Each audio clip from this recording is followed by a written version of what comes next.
Narinig ko ang pagsigaw ni na Amaya at Sarina, kaya napatakbo ako sa kinaroroonan nila. Naabutan ko silang nakasiksik sa sulok ng shelf at nanginginig ang mga katawan habang magkayakap. Sabay kaming lumapit ni Ma'am Dison sa kanila. What happened here? Tanong ni Ma'am Dison. Nagsilapitan na rin sina Catherine at ibang estudyante. Amaya, anong nangyari? Bakit kayo sumigaw? Huwag kang lumapit. Huwag kang lumapit sa amin. Garal-gal ang boses sa sabi ni Amaya. Amaya, ako to, si Chucks. Ano bang nangyayari sa inyo? Amaya, Sarina, bakit kayo sumigaw? Tanong uli ni Ma'am Dison.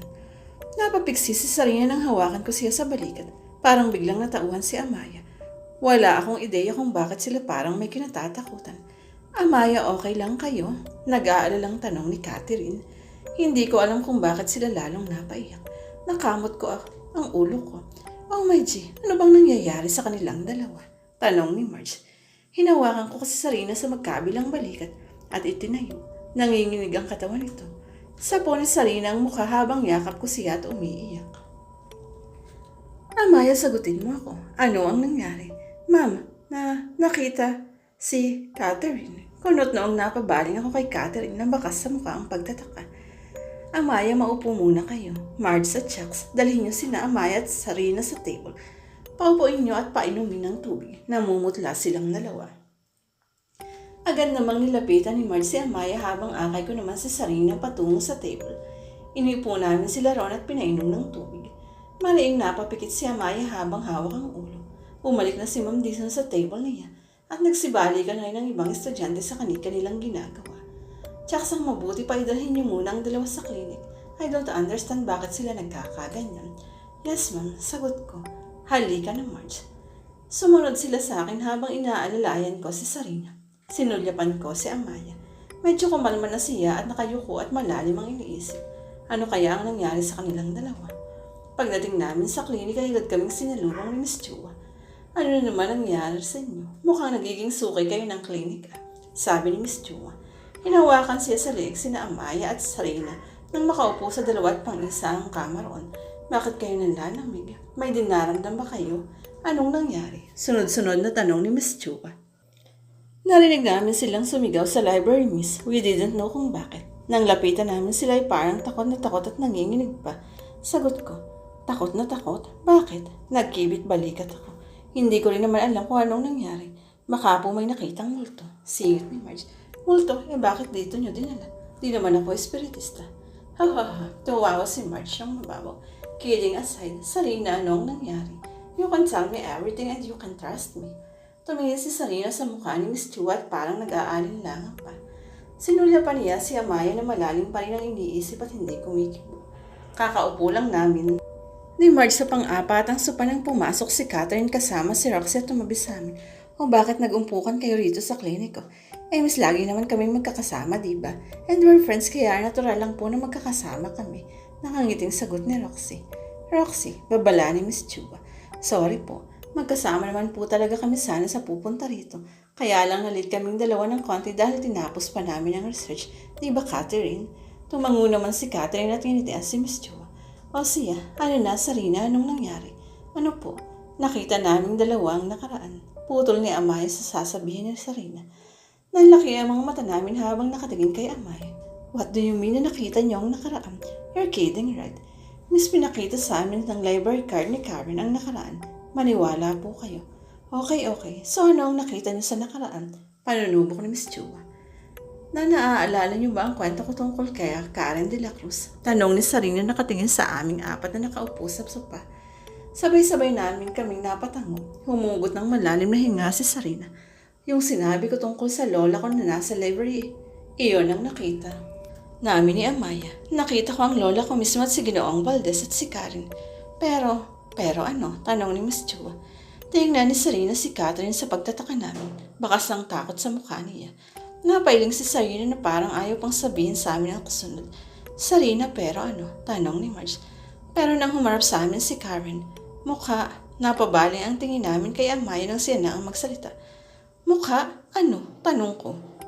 Napalunok si Amaya at sumulyap din kay Catherine na ngayon ay malalim ng pagkakakunot ng noo.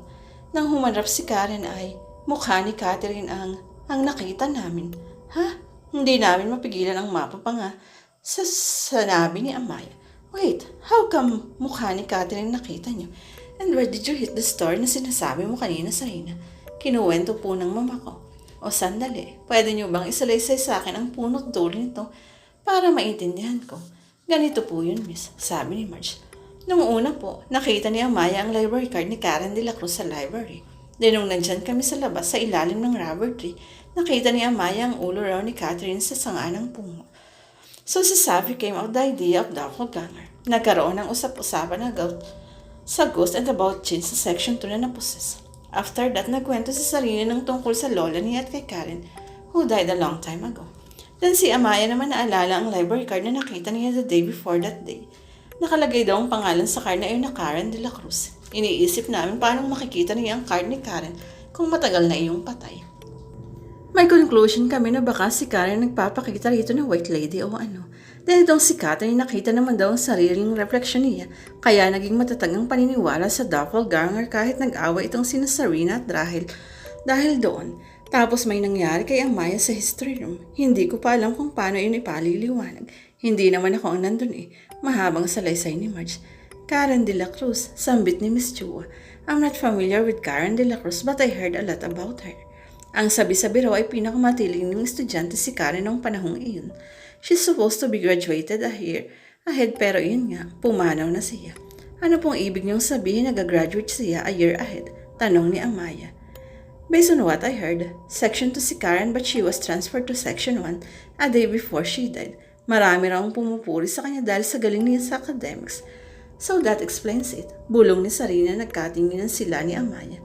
Pero despite of being the best in school, there were still rumors na kaya lang daw matataas ang grades ni Karen ay dahil may karelasyon siyang teacher.